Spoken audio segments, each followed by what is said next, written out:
நீங்கள் என்ன பண்ணுங்கள், கருப்பட்டி போடுறேன் நாங்கள் கருப்பட்டி யூஸ் பண்ணுவோம், அதனால் கருப்பட்டி போடுறேன். உங்களுக்கு சர்க்கரை வேணாலும் போட்டுக்கலாம், இல்லைன்னா இப்போ பால் ஊற்றிடுறேன். அரைச்சிடுவோம். அரைச்சிட்டு ஜூஸ் அரைச்சி ரெடி ஆயிடுச்சு.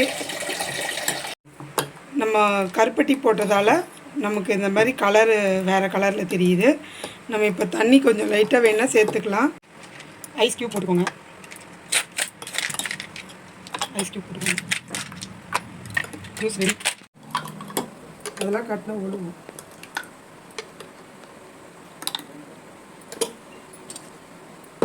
நான் சப்ஜா ஊற வச்சுருக்கேன். அந்த சப்ஜாவை லைட்டாக அப்படி போட்டுக்கோங்க.